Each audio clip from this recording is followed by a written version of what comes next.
up and welcome to Cars Yeah, show number 2546. Be prepared to be inspired. This is Cars Yeah, where you'll enjoy interviews with inspiring automotive enthusiasts. I'm founder Mark Green, and I've handed the keys to this car over to Ginger Baker Rust, who's a lifelong enthusiast. Ginger's here to provide you with a fuel injection of automotive inspiration. So get in, sit down, and buckle up and get ready for a fun ride here on Cars Yeah. Hello, inspiring automotive enthusiasts, and welcome to Cars Yeah. Today, we are coming to you from the beautiful city of Bath, Maine, with a wonderful friend of mine and one of the best motorsports chefs in the business, whose name is Dan Crocker, also known as Showman Dan. Hello, Showman, and welcome to Cars Yeah. Do you have it in gear, and are you ready to release the clutch? Oh, I sure am. I've released the clutch more than once. I know you have. Showman, please share something about yourself that most people may not know. Well, I guess you could say that most people wouldn't, because of my job and the way I have to be, I guess most people wouldn't know that I was pretty sensitive kind of guy, giving person to humanity. I'm a giver. People probably wouldn't know that because I have standards that I have to follow. But no, most likely people wouldn't know that I'm the sensitive kind of guy that I am. Oh, hey, I know you are a very giving person because I can tell you what, traveling in the circuit with you so many years in NASCAR, you took good care of me more than once. And so I know you're a giving guy. I'm glad you enjoyed it. I sure did. Let's tell our folks a little bit more about you. Dan Crocker, known throughout the motorsports scene as Showman Dan, is a very famous chef throughout the global motorsports scene. Most people do not know that race teams like NASCAR, IndyCar, and in most of the professional racing circuits around the world have their own team chef that travels to each race with a traveling kitchen on wheels. Showman has created some of the most famous recipes and shared his chef skills serving race teams, drivers, the crew, numerous celebrities, government officials, and VIPs to the tune of feeding over 300 people per day, 3 meals a day, sourcing from local foods from farmers and the surrounding area of each track, all cooked on outdoor grills and every type of weather condition. Yes, even baking homemade cookies, breads, and desserts in the outdoors. Now, this takes some serious skills. Showman, let's go a little deeper in the corner and share with us more about your journey into the motorsports world. How did all this get started? Well, as probably everybody in racing has a passion. My passion was racing, and I was trying to figure out a way that I could leave the state of Maine and go to the hub of racing and try to chase my passion and my dream. I didn't know anybody, obviously.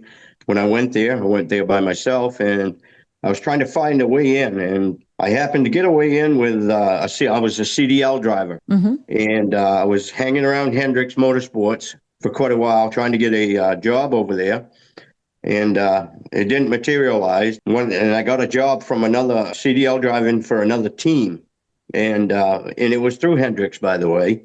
And then I was there for like 2 weeks, and then Hendricks wanted to hire me. But I ended up staying at the other job. But my reasoning is because I was a CDL driver, I could get in that way. That was my passion, to get in racing. And once I got in racing, everything went as I thought it might. I was hoping it would go. And I got to meet people and do a lot of very nice things that I probably couldn't have got to do if I wasn't in racing. I started as a CDL driver before I became the chef. I have a history of cooking behind me before driving, and our team was that I was working for was closing down, and one of the owners went to another team, and they needed a chef, and the man said, "Well, I know somebody that can cook for all our teams by himself." And Ganassis was where I was going, and they said, "There's no way, guy's going to do it by himself." And he said, "Yes, he will." And I went over there, and I had to do a test run out in the field, actually, for all the upper people and the pit crews and stuff. I done a mock run, and I fared well. They hired me a half an hour later, and I was there for 17 years. So you were at Ganassi, like you said, like 17 years. 10, I guess it was 10. And then I went to Trackhouse from Ganassi's. Yeah. But prior to that, I was at Turner Motorsports. At Turner. And now this is all in NASCAR, right? Right. Yeah. Yeah. Had you done this for any other teams or in racing prior to getting in NASCAR? I mean, what'd you do beforehand? Well, I was running a pizza shop. I had with a famous ball player called Carl Yastrzemski from the Boston Red Sox. It was a pizza place here in Maine on 393 Bath Road. And I had that. And since I was young, I had been an entrepreneur basically because I had ran places for people even at a young age. I worked hard and I knew what I wanted. I just said, you have to just go get it. Yeah. And I guess I had the brain to lead and managerial skills. So that's what got me started. And I was doing a pizza restaurant for my background, not just pizza, but all kinds of other foods. So what made you want to go? I mean, I know you love racing just like I do and all of our listeners and have a passion for cars. And I think that started when you were a kid, right? Yeah, my dad raced back I had extended family that raced back in the 60s, and I was going to the track in the 60s. And my dad raced, my brother raced, I raced, but I didn't race long. I wasn't meant to be a racer. I was meant to be a mechanic type versus I could build them versus drive them. Yeah. What type of racing did your family participate in? Was it stock cars or drag racing? Yeah, stock car. Yeah, Saturday night stock car racing. Yeah. Yeah, it was fun. Everybody, it's family orientated, so we all went. Yeah, and you raced also stock cars, correct? Yeah, I did. Not very long, but I did it. I did. On the local scene? Yes. So what made you decide to go from pizza with a famous ball player to say, hey, I want to go and get into NASCAR racing. I want to go and do this. Right. Living up here is totally different. It's not the race car, like down south. Right. So I knew I had to go to south if I wanted to be in NASCAR. And it was just something I had in my head. I always wanted to reach the pinnacle of the sport, not knowing anybody. Something I wanted to do. So I left by myself and went there. And I just knew that if somebody else could do it, I can do it. I always have that thing in my head. I've had it since I can remember that no matter what it is, I'm capable of doing it if somebody else can do it. Yeah. Other than the physical part of it. So I went down there and I wanted to be involved. So I just started meeting people and worked my way in that way. Well, let me ask you, because most people, and I want you to kind of paint a picture for our listeners, because most people don't have any idea people like you exist or this even exists in the motorsports world. And when you say you had to do a mock run and, and all this, tell me a little bit about that and explain exactly kind of what you have to do on that mock run. But then also, once you did that, what you had to do, for a race weekend. I mean, going to different tracks and, and all those things. Just tell them, give me a rundown on that. So when they asked me to do a mock run or, do a little cooking for them, I had to bring out a grill, basically, grill in the field. Out back of the shop, and I cooked for the management and all the pit crews. And as I said, I got hired, and I knew how to do it. I just didn't know how I was going to do it until I got introduced to the cooking side of the racing world. And once I figured that out, which wasn't very hard for me, it's a matter of taking care of people as usual. Make sure that everybody's happy. So anyway, I left there, and then I started on the road, and I had a cooking cart, and that is basically as if you was doing a wedding event or something outside, basically is what it would be. But I started out with just a grill and some crock pots and all kinds of stuff. And then I personally said, we got to make a change here because I got to have something to operate with.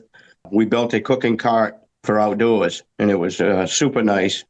I designed it to make it user-friendly for myself. And if I had somebody helping me, we could work around it without running into each other and everything. So, so I had the vision of what I wanted, and they fulfilled the cart part of it. And then I fulfilled my end of it by giving them some good victuals on weekends. I basically would feed them on Fridays and Saturdays, and on Sundays I would fuel them. It's two different ways of cooking. I would hand food, cook on Fridays and Saturdays. It's grab and go. They have not got a lot of time. Right. So I would have a lot of grab and go. And then Sunday I would fuel them with the carbs and all the proteins and all, because as you know, they're only on pit road. They're on pit road for the duration of the race, but they really basically have a minute of work, basically at a 12-second stop.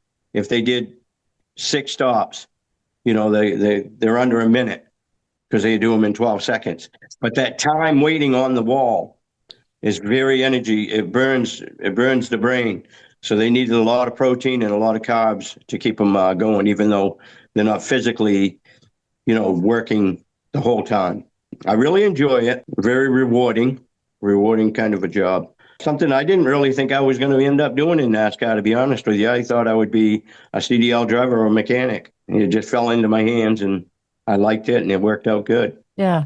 Well, let me help you paint a little bit more of a picture here, because I've traveled with you a lot for several years in the NASCAR circuit. So let me tell you, he has a tent set up. Okay. And underneath this tent, he literally has a grill. Actually, it's a couple grills. Now, when you designed your kitchen, your outdoor kitchen, it was actually a couple grills. But this isn't like being able to just go and turn on the oven and control everything and have it all nice and neat. This all had to fit within something that could be foldable, portable, right. Be able to put into the hauler, right, and be able to go from race to race to race to race, set up, take down.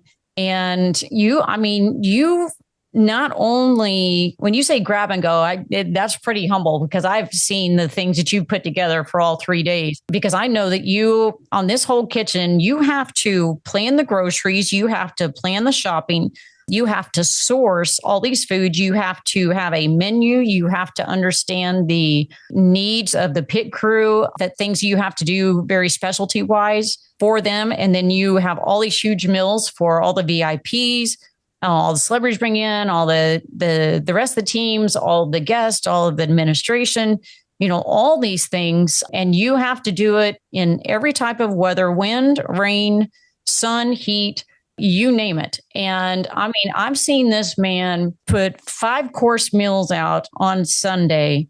And I'm talking not just for lunch. He figures their breakfast, their lunch, their dinner. And like he said, these people only have just a couple of minutes to be able to do something. But everywhere he goes, like when we would go to the Northeast, you would do lobster and, all these things. To talk about some of the special meals that you would make and how you would do that at the different tracks. Because I always looked forward when we went to New Hampshire. Right. Yeah.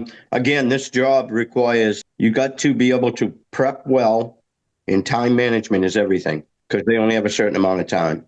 So with me doing it alone, I have to prep well. That's the key to it, and be ready, because it can't be ready for just one person. It has to be ready for everybody, and it has to be hot for everybody. So, in that time frame. So, yeah. So each track, I try, to be honest with you, on most tracks that I go to, I try to stay away from their menu. If I'm in Texas or whatever, I try to stay away from barbecue, because everybody's going to go have it. If I'm in Chicago, I don't do pizza, or I don't do the staple of that city or where we are, because most likely they're going to go out to dinner and they're going to have that, and they're not going to want to come in the next day and have the same thing. Right. So I kind of go with my menu. I try to coordinate it with different types of food that aren't a staple in that town, because, like I said, they all go out, and the last thing they want to do is come in and have, it's something that they had the night before. Right. So most places, but New Hampshire, as you say, New Hampshire's something that's different. We don't have seafood everywhere except Miami. I always do. I go down to the boats in Miami. I go down to the boat and I get the mahi, and I get the shrimp, and I get salmon, and I bake stuff the salmon with crab meat, and I have the mahi. I always try to do a fish and a chicken, or beef and a chicken, or pork. I give them options. I like to give them options, because not everybody likes fish. So I work harder by putting out 2 meats and a different menu for different people, so that, everybody's happy. But yeah, Miami, I do the fish, the salmon, and all the mahi and shrimp and all that. And then, like, when I go to New Hampshire, I like to do surf and turf, and everybody looks forward to it. Oh, yes. I do the New York strips. I do the lobster, but with the lobster, not everybody knows how to pick them, and they're pretty. They can end up wasting a lot of lobster. So I started getting it all picked. I was picking it, and then I started getting it picked out, so I could use it as I would make lobster rolls. mac and cheese, lobster mac and cheese. And then I would have the steak, obviously. And I'd have tricolored potatoes, corn on the cob. And if I can get my sister to make me blueberry cake, that's a good one too. Yeah. To add to it. But yeah, most places I try to take the menu and go off from the staples. So no, it's challenging at times. Believe me, you can't, when you're doing a menu and when you're doing shopping, you can't forget. You can't just leave the track and go get it. Right. Yeah, because there's nothing. I mean, once you're there, you're there. You have to have everything. Yeah. And I have to work out of coolers. There's no refrigeration.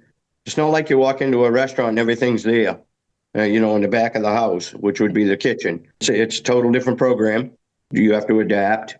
Always have to adapt because changes happen all the time. Yeah. Especially in racing. Whether it's weather, whether it's NASCAR, whether it's guests, everything changes a lot. So you have to be prepared. So again, the preparedness and being prepared by prepping well and the time management part can save you. What do you think is one of the most memorable times? Because I mean, like I said, we've traveled a lot, but you've been with Chip Ganassi's team, and then after Chip sold the Trackhouse, you were at the Trackhouse. Right. But what is one of the most memorable stories, whether it was with a driver or just particular race or special person, or just what one of the stories that people would love to hear that maybe even it was just like off the wall funny? Oh, let me see. I guess one of my funny ones was I had Larry the Cable Guy, which was Dan Whitney, was at the Daytona 500. And of course, how he's funny anyway. No matter what you say, he's coming back with something funnier. So I tried to get him to eat. Would you like to get something to eat, Larry? Would you like something? No, all set. I said, come on, have a salad. And when you say that to Dan Whitney, a salad, he comes out with some good stuff. And he came out with some good stuff. There's so many celebrities and so many things that I can go to. I'm just trying to think of some funny stuff, but from the side of meeting people and stuff, the best one would probably, which isn't funny, but is my very first Daytona 500. I'm going to have guests in 15 minutes. Well, I have my table set up and I'm having that weekend, I had sweet potatoes, New York strips, regular potatoes. I had chicken, salad bar, and vegetables. Well, on the ends of my table, I have all my condiments. For when they get to the end, they can put the salt and pepper and everything's there. And 15 minutes before the race, I put out the potatoes and the table falls. So everything goes on the floor, on the ground, and the sweet potatoes go over the top of it. My very first race. Oh my gosh. Everything's covered with sweet potatoes that was on that table. So I had to get that squared away. Well, I just told them, don't worry about it, guys. It's just cracked pepper, ground pepper, just ground pepper. So they didn't catch on to it at first. I said, just don't worry about it. That's ground pepper. And finally, when they caught on, they go, you didn't, did you? I said, no, I didn't. But anyway, the 5-second rule. Yeah. Yeah, my very first race with Chip Ganassi, the table falls over 15 minutes before the serving time in Daytona 500. Oh, my God. I'll tell you, I'll never forget that. Everybody was running over. Oh my gosh. What's one of the best parts of doing, who's been your favorite driver or to do something for, or that you had like maybe one of the best relationships with? Oh, let's see. I would probably say Kyle Larson. Yeah. Because him and I and Kurt Busch too. He's very good. He was very good. We talked a lot on the planes and stuff because we was always there early, but I had a lot of fun with Kyle. I enjoyed his company. He's he's not very talkative, but I make him talk. That's what I like. So now when he sees me, he talks automatically because he knows I'm going to say something. Right. But no, they're all good. They're all good. I really never had a bad experience. And rightfully so, because I'm the guy feeding them. Exactly. Exactly. My drivers now, I prepare for the drivers. I started preparing chicken and rice, plain rice, because I tried to explain that when you drop your phone in water, some people will put it in a bag of rice to dry it out. It absorbs the moisture. Well, these guys are hydrating all day before the race. So I like to give them rice, which will help absorb the hydration that they put in them, and the chicken for the protein. So basically what I give them is plain white rice and chicken plain.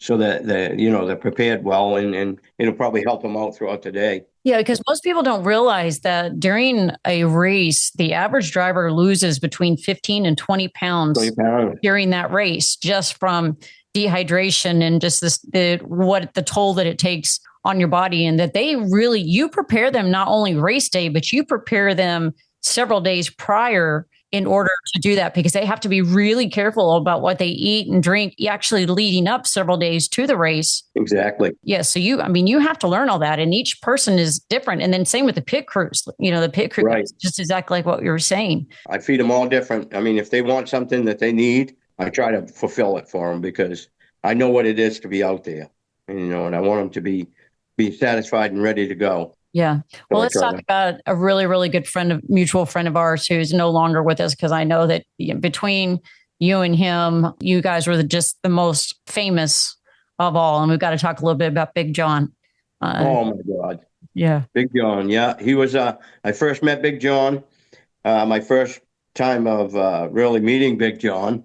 Apparently, I was making too much noise with pots and pans in the morning. And Big John comes over, and of course, I'm only 5'5", and he's about 6'10". Yeah. And he looks down and he goes, "Do you have to make so much noise?" I said, "Well, I'm trying to work." He says, "But do you have to make so much noise?" Yeah. I'm like, apparently not. So that was our first meeting. And then when I got to know him, he softened up. He wanted me to know he was Big John. And everything went good. I enjoyed working with John at times.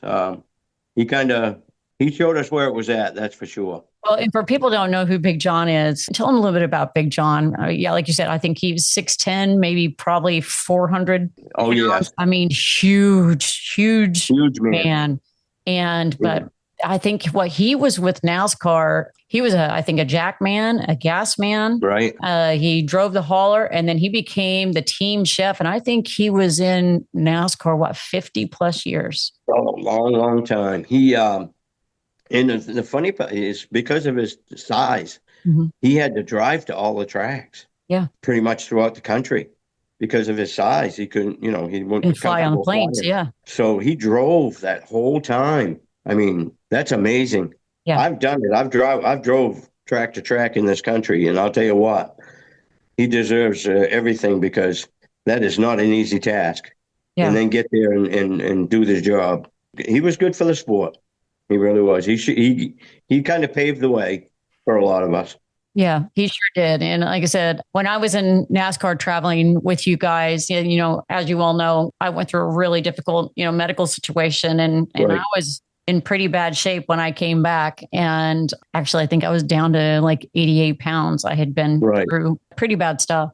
And you and Big John, knowing that I could only just eat tiny little things and very specific things. And you saw I was in rough shape. And you and Big John made very special meals for me and kept things for me all the time to help nurse me back to health. And let me tell you, you guys were the reason I made it a lot of weekends. Yeah. Yeah. And if people don't know, Big John Yack, he has a book, Big John's Speedway Grill, on Amazon. And I have his book, and luckily I have it signed from him. But this book tells the stories of you guys' travels, and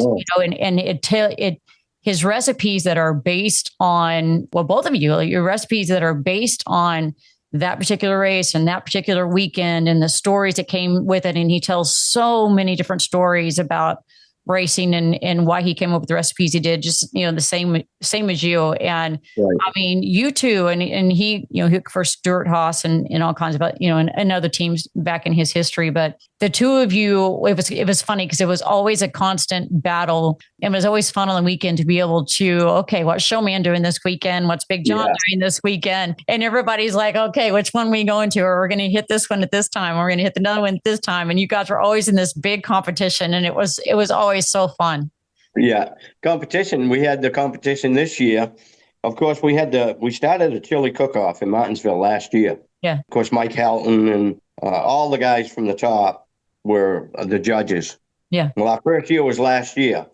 Well, Julia done a good job, don't get me wrong. But the NASCAR chef won the first year. Yeah. This year, there was no NASCAR judges. We had all the medical personnel. We had them all judges. They didn't know anybody or anything. I happened to get lucky and win it. Oh, there you go. Yeah. So, yeah, the menus we had a lot of fun with it. You know what I mean? Yeah. I never made Martinsville hot dogs. I can tell you that. No, you did not. Well, no. So last year was your last year. You retired. And, we all miss you. I can tell you that. We all miss you. We miss because we lost Big John, I think 2 years before that. I did go to Daytona in Atlanta this year. Did you? To try to break the new person in. Oh. And when I first met him, he could do anything. Yeah. I said, but this is different. This is different than anything you've ever done. Well, I'm a chef. I can do it. He didn't make it about 4 or 5 weeks. I know that you've actually had famous chefs. I mean, like, oh, yeah.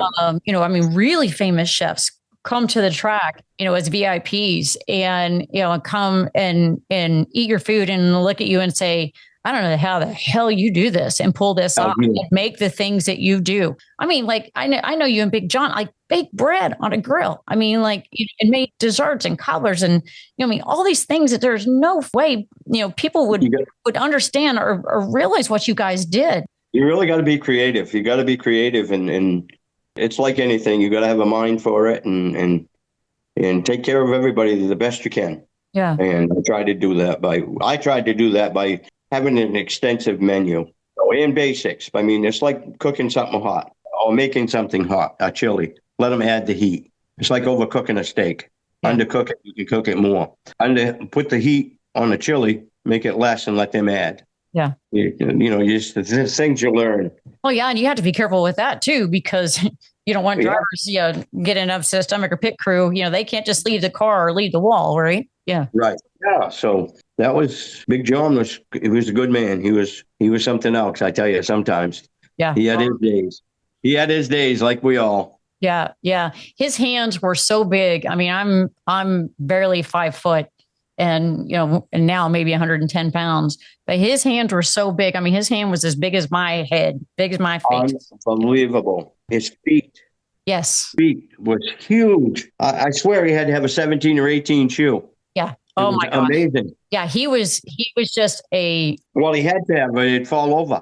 Absolutely. But what was so amazing though, he was such a big man. He made such delicate things, right? And you guys are going to have to look up his cookbook. Let's talk a little bit about an inspirational person and a mentor. I know that there are people who have been great inspirations to you. Would you share with us a key mentor who helped you be successful and who's been the most influential person in your life? I will, as far as my job goes, I would have to say Sean Pete. He's the pit coach. He was the pit coach at Turner's when I was there. He was the pit coach at Ganassi's and pit coach at Trackhouse. He's a very inspirational person. He's funny. He's very intelligent. He's very funny. And he's more than you can ask for inspiration. He's helped me along the way when I needed it mentally for the inspiration. He has done unbelievable for me. And if I called him right now, he'd be the same way. If he's not doing a speech somewhere in Europe, he goes everywhere. Yeah. But he was such an inspiration because he's the kind of guy that it can be done. You know what I mean? Like me, it can be done. If somebody else can do it, we can do it. He was very, very good to me. And the other inspiration, I think, would be myself. Oh, that's awesome. I think I inspire myself because I always know where I want to go and what I want to do and how to achieve it. I figure it out. And that to me is an inspiration enough for me to go get it. I just say to myself, this is what you want and you're not going to have it handed to you. You're going to have to work for it. You're going to have to go get it. And, that's been my lifestyle as far as job opportunities. Well, and again, this circus that we've traveled with, it is a grind. It is a physical grind. It is a mental grind. And I mean, you literally start basically the week before Valentine's Day, and there's no stop until the end of the season, the week before Thanksgiving. And it is every single weekend for 38 to 40 races, if you include speed meets. Very grueling. Yes, it is grueling. And I mean, you're home a day and a half a week and then you unpack, you do your laundry, you sleep, you pay your bills, you repack, and you're out. And that's just people with suitcases. That's not a full kitchen and everything else that you have to do. I mean, people are like, oh, it's so glamorous to travel NASCAR. Sorry, it's not. It is a grind. And to have someone like Sean help you along the way. Yeah, he's top dog when it comes to inspiration. No question in my mind. And I think it's for everybody that he meets. Yeah. Just that type of person. Just one of them people that you meet and if something you need to know or something you need to pick up or anything, he's there. He's very unbelievable. Well, and I can tell you this too, from my experience, like we were talking about just a little bit ago, you and John were huge inspirations to me, whether you knew it or not. And I mean, not only did you guys help get me back to health, but man, you guys were my rock. I always knew that I could go and if, no matter what kind of day I was having, I could come to you or I can come to John and just sit down on the cooler and you just say, you know what, just sit there, and you'd sit there and talk to me or encourage me or anything. And you guys were both an incredible inspiration to me. And just watching what you guys did and how you did it and dealing with the people and all the different personalities and things that you guys had to do, you definitely do not get enough credit. The people behind the scenes do not get enough credit for what goes on and to make sure that the drivers and crews and the show goes on, right? Right. Yeah, people, like I try to tell people, like, you really don't know what this is until you do it. You think you do. But when you get up at 4:30 in the morning, you go there and you get breakfast done, you get lunch done, and then maybe dinner, and then you have to go shopping again. You have to bring it back. You have to fill the coolers. You get to bed by 10 or 11, you're back up at 4:30, and you go grind it again. And then you have to stay on Saturday when everybody else is leaving to go have fun. You're staying to prep for Sunday. So it's really nonstop for a guy like me on a weekend. Right. Well, and even on Sunday, on the after the race, I mean, you're tearing down. You have to clean up. You have to tear down. You have to pack. And I did it all myself. Yeah. It was a 3-hour tear down. We clean everything, put it away, make sure. And knock on wood. I mean, I got to say that I'm very fortunate and lucky that in 17 years I've never had anybody get sick per se. Yeah. From not doing things correctly. Oh, absolutely. I mean, well, you guys couldn't miss. You couldn't miss a beat because there was most of the time there's nowhere else to go. I mean, when we were there at the track, we all lived and ate and breathed at the track. We could not leave a restaurant, go, any of this or go grab fast food. It was right there. And you either had it or you didn't. Right. Yeah. So that was pretty good. Yeah. So I guess the inspiration would be Sean, Pete, and myself. Well, that's awesome. Well, I know we've been talking about how challenging this is. Share with us a difficult challenge, failure, or obstacle that you faced, whether in life or business, and tell us how you came over that situation and what did you learn? Well, I say the obstacles that you challenged with what I did and the route that I took. I think the most challenging thing is being alone. You know what I mean? Trying to do this and not knowing anybody, and it's quite a challenge because you're basically with your own mind. There's nobody to talk to except yourself. So for me, the challenge was, how do I go about this? How do I do this? How do I do that? Just everything was within myself versus having somebody for support or somebody to lean on type thing. So it was quite challenging actually at the beginning. But I've always been the type of person that when I'm challenged with something, I find a way to do it. But the obstacles, they can be endless. Yeah. Really, they can be. It's almost like if you don't succeed, keep trying. Right. Because there's obstacles along the way. And just don't stop. Just keep trying because you'll eventually, you'll do it. Yeah, because you had no backup. There was no backup plan, right? I mean, if you didn't execute for 300 people, there was no one else. Nobody. Nope. You had to and try to make everybody happy. Yeah. That was my key. I always tried to do what I can to make people happy. I mean, even though it was a job, it was almost like a personal thing, with the people. It was personal. I wanted to make sure everybody was right. And the obstacles to that is you can't make everybody happy no matter what you do. I got over that real quick too. Knowing that there's no way possible I can make everybody happy. So once I got that in my head, that was a good obstacle to get around. Oh, yes. Because I took it very serious. As being a sensitive person, like I said, I would take it personally, and it's not a personal thing. It's not. It could be the other person, especially when it's, it could be them. They don't like this. They don't like that. Whatever, Right. So it was that's an obstacle itself, Yeah. trying to make everybody happy. Well, I know when I came off the road and not traveling with you guys anymore, there were so many things I missed and still miss. And I know you came off the road last year and retired. What is the thing that you think you missed the most? Obviously, the people. Definitely miss the people. I missed my brothers, sisters. I was with these people for 17 years. I started at the very, very bottom. I started in K&N, worked my way up to ARCA, my way up to trucks, went through Nationwide, Xfinity, and then to Cup. And them people along the way, a lot of them still there, like Sean Pete and I have been together, and Milan Radonovic, we've been together all 17 years. I miss them. I really miss do. the family. I miss the racing family. family. It's definitely a brotherhood. And, everybody says, oh, I can't wait for the season to end. But once it ends, you can't wait to get back to see your friends. Yeah. Because that's our life. They're our family. They're family, they're friends. That's what we do. That's what I would explain to people is that, like, come Daytona time. Okay. Everybody's like, ready to go. All right. It's Daytona. It's February, and everybody's good. And then get to about July and you're like, oh my God, when is this season's going to be over? And you just drag ass for the rest of the season until November. And you're like, man, I'm finally so glad the season's over. And then you get through Thanksgiving, you get through Christmas, you get through New Year's Day. Right. And January 2nd, you're like Jones, right? You're Jones. Gotta go. When's Daytona coming? When's Daytona coming? Right. And it is right back. And it's like that every single season. And I love Daytona. Yeah. I lived in Daytona for 7 years. Actually, when you was talking about my history, I ran nightclubs, bars, and restaurants and stuff there for 7 years. Oh, I didn't know that.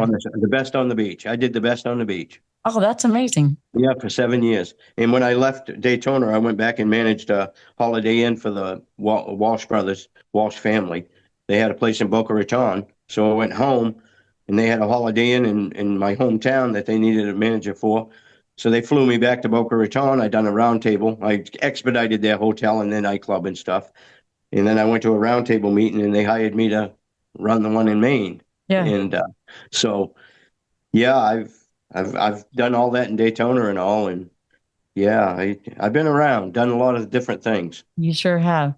So what's next? What's on your bucket list? What's the next chapter of your life? I know you've been working on something, and I want everybody to know about it. Yes, it is. I'm working on a food cart. Obviously, it's called Showman's Dogs and the Big Cheese. Where I come from, there was a hot dog the guy would make $1 million a year, and he got sick and he stopped doing it, and his kids started doing it, and then they stopped. And for 10 years, all I've heard is people say, I wish Danny's Dogs was around. The guy's name was Danny. Yeah. So it's Danny's Dogs. I wish Danny's at the mall was here. So I've been listening to it, and I said, you know what? That sounds like something I want to do when I retire. So I made myself a cooking cart. I built it myself. Yeah. And I'm going to be doing hot dogs, obviously. Grilled cheese. Yeah. Grilled cheese pizza. Oh, your grilled cheese, amazing. Yeah. And I'm going to have grilled cheese pizza, grilled cheese. I'm going to have the hot dogs grilled and steamed. I'm going to have all kinds of different stuff, soft pretzels and nachos and chili and stuff. And I'm doing that. That's what I'm working on now. Yeah. Yes, I am. So I put a video out when my cart got finished. I done a little video and I had 3.5 thousand views. Yeah. From here. I know. That are waiting for it. Oh, one of them was me. I can't wait. Yeah, I can't wait myself. I mean, I'm waiting for the state to do my inspections. The lot's getting finished now. Yeah. I just was over there today, actually, painting it out where I'm going to be, where my cart will be set up, and going to be doing lobster rolls and crab meat rolls and all that, fresh lobster rolls. Now that's going to be up in Maine, right? Right. Right on the coast. Yeah. I can't wait. I can't wait. I can't wait to come and get some of your stuff. I got a bunch of people coming up when they do the New Hampshire race. Absolutely. I was going to say, I've got to come to New Hampshire so I can see you. Yeah. Cat's Kitchen actually is coming up here to stay with us. Really? Yeah. The kitchen's coming up except Cat. I think she's staying back, but Will and all of them are all coming here to stay. Oh my goodness. We're going to put them up. We're going to be couch surfing and everything else for the time before New Hampshire. Oh, I got to come. Well, you got to come. It's going to be so fun. Oh, yeah. We're going to have That'd be a big great. lobster bake with them. We're going to have a big lobster bake, take them out on the boat, on the river and the ocean. Yeah, it'll be a real fun time.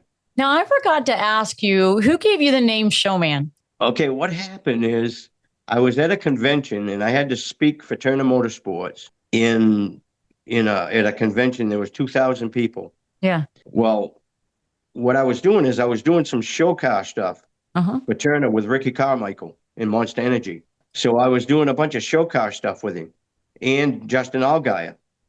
So I got to thinking, everybody else got a nickname, right?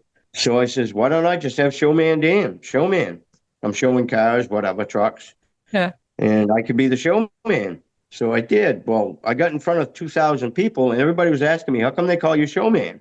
I said, well, I'm going to tell everybody at once because that way everybody that's asked me, I couldn't tell them separately. I mean, Right. whatever. So I got up to the podium and I was talking about Turner Motorsports and everything. And I said, all right, now comes the question. Everybody has asked me why my name is Showman Dan. Well, I'm going to tell you now that, first of all, every CDL driver has a nickname. Yes, they do. It may be Bones, it may be Speedball, it may be whatever. And I stepped out from behind the podium with shorts on and I said, mine's not going to be Legs. So I ended up being Showman. There are some wild nicknames out there. Oh, yeah. They are.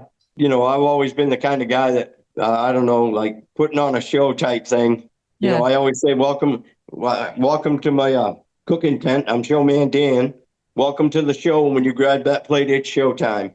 That's right. That's right. Well, and all you guys were the ones that gave me my name, Lady Maverick. Yeah. Yeah. I was reading that. Yeah. You guys named me. And that's out of respect. I mean, when you gain a good name, it's out of respect that you've earned the respect in the garage. Definitely. I totally agree. I know that you have seen so many special vehicles and race cars and been around so many different things in motorsports and collector cars and classic cars. And I know you are a huge car guy. Tell us about a truly special vehicle in your life. Share a great memory or experience you have with that vehicle. You're not going to believe this one, I don't think. I had a 1967 Chevelle SS Super Sport, 396, 4-speed, 12-bolt posi. It was all original. It was the seafoam green. It was all original, and I had bought it for $800 back then. Wow. And I had the motor redone, and I loved that car. I always used to ride down through town and look at my car in the glass windows. And I loved it so much. So then in 79, I wanted a new pickup truck. Yeah. In order to get that, I needed a down payment. So I sold that 1967 Chevelle SS 396 for $800 to get the down payment. Today, it's sitting 3 miles from me in a garage on jack stands the way I sold it.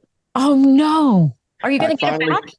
I chased it down last year, and I just found out where it is, like 3 miles from me in a garage, and it's on blocks, and it's kept the same since I sold it in 1979. Same mileage and everything. I can't wait to see it. Oh, my gosh. The guy knows I want to see it and everything. So I'm going down and we're going to go over the car and I want to just, look at it and maybe see what happens. I was going to say, you got to get that back. You got to get it back. Probably not for $800, but you got to get that back. Yeah. Oh, my goodness. Yeah. That's awesome. Unbelievable that it's still on blocks the same way I sold it in January of 1979. Oh, my Matching numbers, the whole works. Wow. The only thing I changed was the wheels and the color. Yeah. I put it to black with white on the louvers and white in the back. Just, very little, but and it had Black Magic on the back of it. It said Black Magic. Black Magic. First you see me, then you don't. Oh, Talladega. I was going to say, if anybody doesn't know what he's referring to, that's from Talladega Nights. Now you see me, now you don't. Magic. Right. Yeah. So anyway, that's my car experience with the car that I really, truly think about a lot. Oh my gosh. Let's play a little car psychology. So if you were a car, what would you be? And more importantly, why? Now, this isn't what you want to be, but instead how you perceive yourself manifested as a vehicle. Not a problem at all. I'm going to say probably a 1928 Chrysler with suicide doors. Oh my gosh. Gangster style. I could see that. I always wanted to be either a hobo or a gangster. It's funny. It really is. I could picture myself on the front running board with a suicide door with a Tommy gun riding down the road. I guess That just gets me. I said, if I ever, in every car that I see whether it's a Anglia or whatever, I just love it when I see their suicide doors. I just love it. I can picture myself on it. I can picture myself getting in and out of it. I just would love to be a 1928 Chrysler with suicide doors, gangster style. Oh my gosh, I could so see that with you. That is so funny. I swear to God, you have to do that. You have to do that. Oh, I would be gangster style. And when I was in Daytona, actually, they was doing a movie with James Cagney. Well, back in the day, being from New England, I talked like James Cagney. I looked like him when I was younger. So these people came in to the restaurant that I was managing, and they saw me. And I was wondering why these people kept coming back. Well, they kept coming back because they questioned me on if I would like to be in the movie. Yeah. I says, as doing what? Well, they says, can you dance? I said, well, yeah, somewhat, yeah. Can you sing? Somewhat, yeah. Not like you, but I can sing. And they said, well, we're going to be doing a movie. It's with James Cagney. And we was wondering if you'd be interested. We want to do a photo shoot first. And it was with suicide doors and their clothing and stuff and all that. And they wanted me, but at that time, I was so into what I was doing. I didn't think it was anything, Yeah. But I probably should have done it. But that was the start of the suicide doors. I said, I'm a gangster. I should have been a gangster. You're definitely a gangster. Oh, my God. So I guess that would be the car that I would be. Oh, my gosh. Well, that brings me to the Ultimate Drive.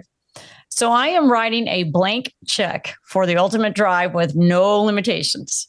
If I could wave a magic wand and arrange for you to go on the Ultimate Drive, whom would it be with and what vehicle would you be in? And I'm thinking it might be something you already talked about. It is 1966 C10 and drive across Route 66 in my 66 when I was 66. And who would it be with? And I have the vehicle. I just haven't it's being finished right now. I didn't realize you had that. You did get it. I got it, and it's almost finished. It's every nut and bolt's brand new from the ground up. Oh my gosh!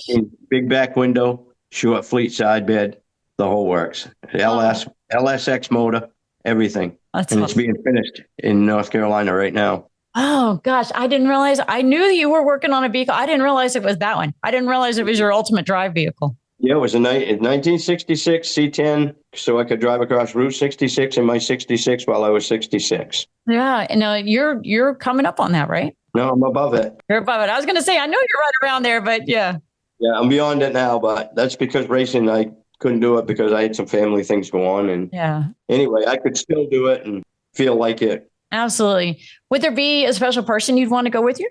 That's a tough one. I'm the kind of guy that I like to go when I like to go. There you go. I like to get up and go. I like to stop when I want to stop. I hear you, dude.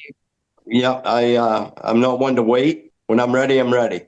And that would be pretty difficult. It would have to be someone that knows me very, very well and was in the truck before I was. Well, I know that every week you give back to people and you help people. And like I said, I've already told the story about how you helped me and given back to me.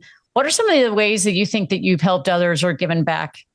I'm totally with the Salvation Army and giving to people. I do the kettle here in Maine every year. I come back just to do it and give out take Thanksgiving meal to people. The Salvation Army is at my heart, at all times.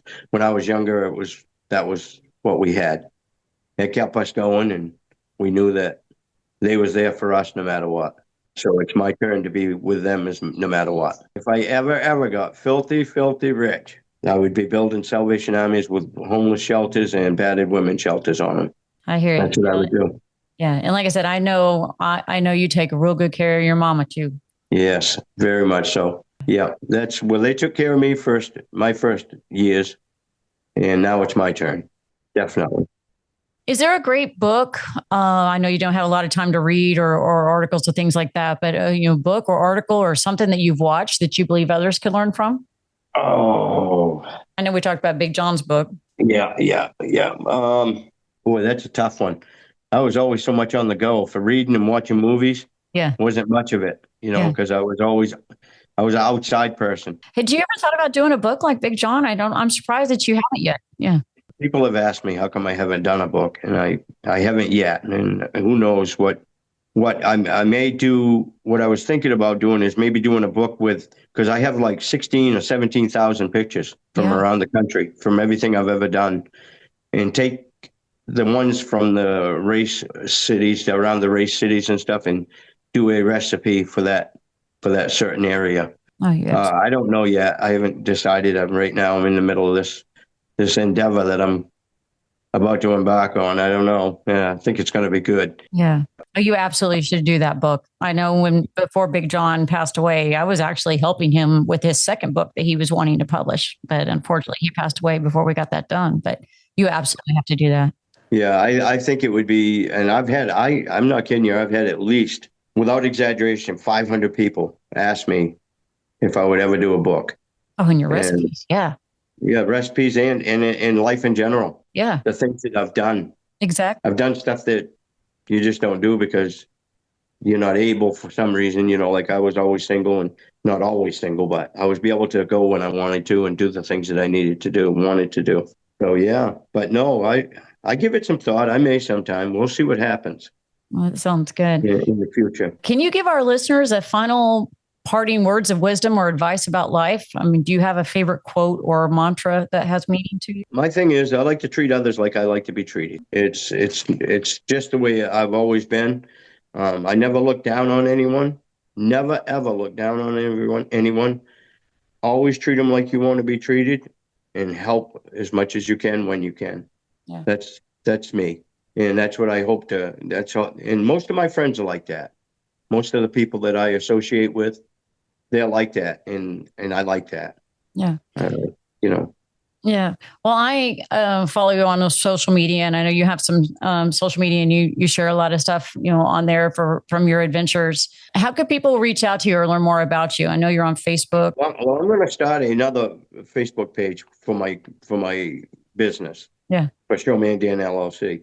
But right now it's under Dan Crocker, my regular Facebook, but I'm going to start a new one for just my business so they can follow on what I'm doing. Cause a lot of people have asked me, to do it. So I'll have social media with Showman's Dogs and the Big Cheese. Oh, there you go. When I put that up, it'll be out there, and they're welcome to hit on it, and I'll like, and because I'm going to be I'm on the coast of Maine, so I'm dealing with a lot of tourists, a lot of people from around the country. They all go up to Route 1 in Maine to get to Bar Harbor and Camden and Rockport and all that. So I'm sure that I'm going to put it on the website, and I'm sure I'll have a lot of likes and want to invite.